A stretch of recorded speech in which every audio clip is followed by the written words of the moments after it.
ಶುಭೋದಯ. ಹಿನೇನಿ ಅನ್ನುವಂಥ ಇಬ್ರಿಯ ಭಾಷೆಯ ಒಂದು ಪದವನ್ನು ಹೊತ್ತವರಾಗಿ ನಾವು ಈ ವಾರವೆಲ್ಲ ಧ್ಯಾನ ಮಾಡ್ತಾ ಇದ್ದೇವೆ. ಈ ದಿನ ನಾವು ಕಾಣುವಂಥ ಉದಾಹರಣೆ ಇದೆಯಲ್ಲ, ಆ ಉದಾಹರಣೆಯಲ್ಲಿ ಎಲ್ಲೂ ಈಗೋ ಇದ್ದೇನೆ ಅನ್ನುವಂಥ ಉತ್ತರ ನಮಗೆ ನೇರವಾಗಿ ಕಾಣಸಿಗುವುದಿಲ್ಲ. ಆದಾಗ್ಯೂ ಈ ಉದಾಹರಣೆಯನ್ನ ನಾನು ಈ ದಿನ ಬಳಸಲಿಕ್ಕೆ ಇಷ್ಟಪಡುತ್ತೇನೆ. ಕೇವಲ 4 ಅಧ್ಯಾಯಗಳನ್ನ ಒತ್ತಂತ ಒಂದು ಪುಸ್ತಕ ಯೋನನ ಪುಸ್ತಕ. ಈ ಯೋನನ ಪುಸ್ತಕದಲ್ಲಿ ದೇವರು ಯೋನನನ್ನ ಒಂದು ಕಾರ್ಯಕ್ಕಾಗಿ ಕರೆಯುತ್ತಿದ್ದಾನೆ. ಆ ಕಾರ್ಯದಲ್ಲಿ ಯಾವ ರೀತಿಯಾದಂಥ ಸಿದ್ಧತೆ, ಯಾವ ರೀತಿಯಾದಂಥ ಉಪಸ್ಥಿತಿ, ಯಾವ ರೀತಿಯಾದಂಥ ವಿಧೇಯತ್ವ, ಯಾವ ರೀತಿಯಾದಂಥ ಬದಲಾವಣೆ ಮಾಡುವಂಥ ಸಂಗತಿಗಳು ನಡೆಯುತ್ತದೆ ಅನ್ನುವಂಥದ್ದನ್ನ ನಾವು ಈ ದಿನ ಕಾಣೋಣ. ಮೊದಲ 3 ವಚನಗಳು ಹೀಗೆ ಹೇಳ್ತದೆ: ಯೆಹೋವನು ಅಮಿತಯ ಮಗನಾದ ಯೋನನಿಗೆ, ನೀನೆದ್ದು ಆ ದೊಡ್ಡ ಪಟ್ಟಣವಾದ ನಿನೆವೆಗೆ ಹೋಗಿ ಗಟ್ಟಿಯಾಗಿ ಕೂಗುತ್ತಾ ಅದನ್ನು ಖಂಡಿಸು. ಅದರ ನಿವಾಸಿಗಳ ದುಷ್ಟತನವು ನನ್ನ ಸನ್ನಿಧಿಗೆ ಮುಟ್ಟಿದೆ ಎಂದು ಅಪ್ಪಣೆ ಮಾಡಿದನು. ಆದರೆ ಯೋನನು ಯೆಹೋವನ ಸನ್ನಿಧಿಗೆ ತಪ್ಪಿಸಿಕೊಳ್ಳುವ ಹಾಗೆ ತಾರ್ಷೀಷಿಗೆ ಓಡಿ ಹೋಗಬೇಕೆಂದು ಹೊರಟು ಯೊಪ್ಪಕ್ಕೆ ಇಳಿದು ಅಲ್ಲಿ ತಾರ್ಷೀಷಿಗೆ ತೆರಳುವ ಹಡಗನ್ನು ಕಂಡು ಬಾಡಿಗೆ ಕೊಟ್ಟು ಯೆಹೋವನ ಸನ್ನಿಧಿಯಿಂದ ತಾರ್ಷೀಷಿಗೆ ಪ್ರಯಾಣ ಮಾಡಬೇಕೆಂದು ಹಡಗಿನವರೊಡನೆ ಅದನ್ನು ಹತ್ತಿದನು. ಮೊದಲ 2 ವಚನಗಳಾದ ನಂತರ ಅಥವಾ ಮೊದಲ ಕೆಲವು ವಚನಗಳಾದ ನಂತರ ಇಲ್ಲಿ ಯೋನನ ಪ್ರತಿಕ್ರಿಯೆ ಕೇವಲ ಕಾರ್ಯರೂಪದ ಮೂಲಕ ಕಾಣುವಂಥದ್ದನ್ನ ನಾವು ನೋಡ್ತೇವೆ. ದೇವರು ಹೇಳ್ತಾರೆ, ಆ ದೊಡ್ಡ ಪಟ್ಟಣವಾದ ನಿನೆವೆಗೆ ಹೋಗು, ಗಟ್ಟಿಯಾಗಿ ಕೂಗು, ಅದನ್ನ ಖಂಡಿಸು, ನಿವಾಸಿಗಳ ದುಷ್ಟತನವು ನನ್ನ ಸನ್ನಿಧಿಗೆ ಮುಟ್ಟಿದೆ. ಒಬ್ಬ ಯೂನಿವರ್ಸಲ್ ಗಾಡ್ ಅನ್ನ ನಾವು ಕಾಣ್ತಿದ್ದೇವೆ. ಸರ್ವ ಸೃಷ್ಟಿಗೆ ಒಡೆಯನಾಗಿರುವಂಥ ದೇವರನ್ನ ನಾವು ಇಲ್ಲಿ ಕಾಣ್ತಿದ್ದೇವೆ. ಇಲ್ಲಿ ದೇವರು ಯೋನನಿಗೆ ಕರೆಯನ್ನು ಕೊಟ್ಟ ನಂತರ ಯೋನನ ಯಾವುದೇ ಪ್ರತಿಕ್ರಿಯೆ ಭಾಷೆಯಿಂದ ಅಥವಾ ಆಡು ಮಾತಿನಿಂದ, ಪದಗಳಿಂದ ಕೂಡಿರುವಂಥದ್ದನ್ನ ನಾವು ನೋಡುವುದಿಲ್ಲ.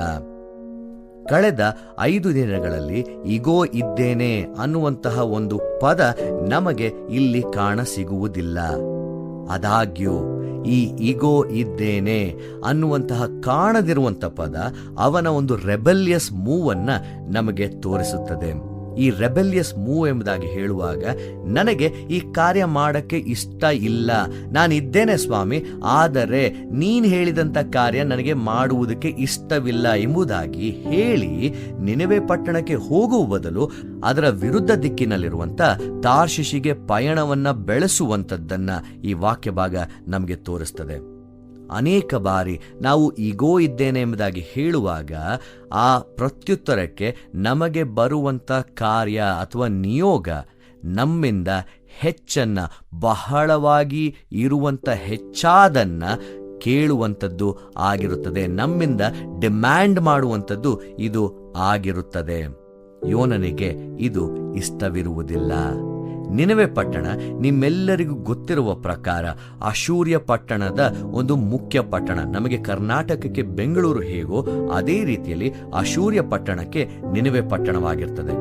ಈ ಅಶೂರ್ಯರು ಇಸ್ರಾಯೇಲರಿಗೆ ಬದ್ಧ ವೈರಿಗಳು, ಇದು ನಿಮಗೆ ಗೊತ್ತದೆ. ಈ ಬದ್ಧ ವೈರಿಗಳಿಗೆ ಹೋಗಿ ಪಶ್ಚಾತ್ತಾಪದ ವಾಕ್ಯಗಳನ್ನು ಸಾರು ಎಂಬುದಾಗಿ ಹೇಳುವಾಗ ಆ ಯೂನಿವರ್ಸಲ್ ಗಾಡ್ ಅನ್ನ ಯೋನನು ಒಪ್ಪಿಕೊಳ್ಳುವುದಕ್ಕೆ ತಿರಸ್ಕಾರ ಮಾಡುತ್ತಾನೆ, ಒಪ್ಪಿಕೊಳ್ಳುವಂಥದ್ದನ್ನ ನಿರಾಕರಿಸುತ್ತಾನೆ. ಹೇಗೆ ಸ್ವಾಮಿ, ಅವರು ನಮ್ಮ ಮೇಲೆ ಎಷ್ಟೆಲ್ಲ ದಬ್ಬಾಳಿಕೆ ಮಾಡಿದ್ದಾರೆ, ನಮ್ಮನ್ನೆಲ್ಲ ಎಷ್ಟು ನೋವಿಗೆ ಒಳ ಮಾಡಿದ್ದಾರೆ, ನಮ್ಮನ್ನ ಬಂದಿಗಳಾಗಿ ಎಳೆದುಕೊಂಡು ಹೋಗಿದ್ದಾರೆ, ನಮಗಿರುವಂಥ ಗುರುತುಗಳು ಸಂಪೂರ್ಣವಾಗಿ ಮಾಸಿ ಹೋಗುವಂಥ ರೀತಿಯಲ್ಲಿದೆ. ಆದಾಗ್ಯೂ ಸಹ ನೀನು ಇಂಥ ಜನರಿಗೆ ಹೋಗಿ ಪಶ್ಚಾತ್ತಾಪದ ವಾಕ್ಯವನ್ನ ಸಾರು ಎಂಬುದಾಗಿ ಹೇಳ್ತಾ ಇದೆಯಲ್ಲ, ಹೇಗೆ ಸಾಧ್ಯ ಅನ್ನುವಂಥ ಅಡಗಿಕೊಂಡಿರುವಂಥ ಅನೇಕ ರೀತಿಯಾದಂಥ ಮಾತುಗಳು ಇಲ್ಲಿ ಕಾಣದಿರುವಂಥ ಸಾಲುಗಳಲ್ಲಿ ನಮಗೆ ಸಿಗುವಂಥದ್ದಾಗಿರ್ತದೆ.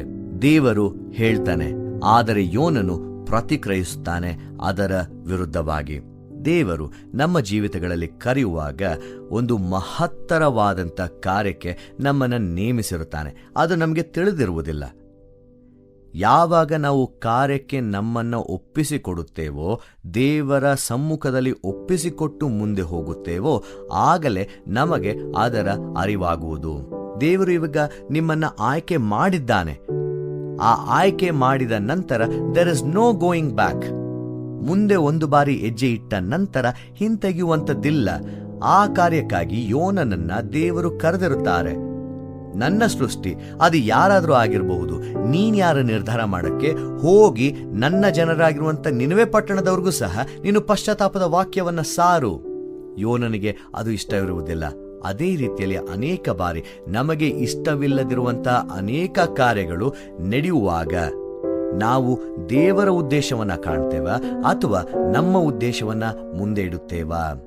ಈಗೋ ಇದ್ದೇನೆ ಎಂಬುದಾಗಿ ಹೇಳುವಾಗ ನಮ್ಮಿಂದ ನಮಗೆ ಇಷ್ಟವಿಲ್ಲದ ಕಾರ್ಯಗಳನ್ನು ಸಹ ಬಯಸುವಂತದ್ದಾಗಿರ್ತದೆ. ಒಂದು ನಾವು ಅರ್ಥ ಮಾಡಿಕೊಳ್ಳಬೇಕು, ಅದರ ಹಿಂದೆ ದೇವರಿದ್ದರೆ ದೇವರಿಗೆ ಅದು ಸ್ಪಷ್ಟವಾಗಿ ತಿಳಿದಿರುತ್ತದೆ ಯಾಕೆ ಆ ಕಾರ್ಯಕ್ಕಾಗಿ ನಮ್ಮನ್ನ ನೇಮಿಸಿದ್ದಾನೆ ಎಂಬುದಾಗಿ. ಆ ಕಾರಣದ ಸಲುವಾಗಿ ಈಗೋ ಇದ್ದೇನೆ ಎಂಬುದಾಗಿ ಹೇಳುವಾಗ ನಾವು ಆ ಮಹತ್ತರವಾದಂಥ ಯೋಜನೆಗಳಿಗೂ ನನಗೆ ಇಷ್ಟವಿಲ್ಲದೆ ಇರುವಂಥ ಯೋಜನೆಗಳಿಗೂ ಸಿದ್ಧನಾಗಿರುವಂಥ ಈಗೋ ಇದ್ದೇನೆ ಅನ್ನುವಂತಹ ಭಾಷೆ ನನ್ನದು ನಮ್ಮದು ಆಗಿರಲಿ. ದೇವರು ನಿಮ್ಮನ್ನು ಆಶೀರ್ವದಿಸಲಿ. ಈ ಕಾರ್ಯಕ್ರಮದ ಬಗ್ಗೆ ನಿಮ್ಮ ಅಭಿಪ್ರಾಯ, ಸಲಹೆಗಳು ಹಾಗೂ ಯಾವುದೇ ಪ್ರಾರ್ಥನಾ ಮನವಿಗಳಿದ್ದಲ್ಲಿ ನಮ್ಮ ದೂರವಾಣಿ ಸಂಖ್ಯೆಗೆ ನೀವು ಕರೆ ಮಾಡಬಹುದು. ನಮ್ಮ ದೂರವಾಣಿ ಸಂಖ್ಯೆ 9902606453. ನಿಮ್ಮ ಅಭಿಪ್ರಾಯಗಳನ್ನು ಇಮೇಲ್ ಮೂಲಕವೂ ನಮಗೆ ತಿಳಿಸಬಹುದು. ನಮ್ಮ ಇಮೇಲ್ ID info@fibaonline.org. ವಂದನೆಗಳು.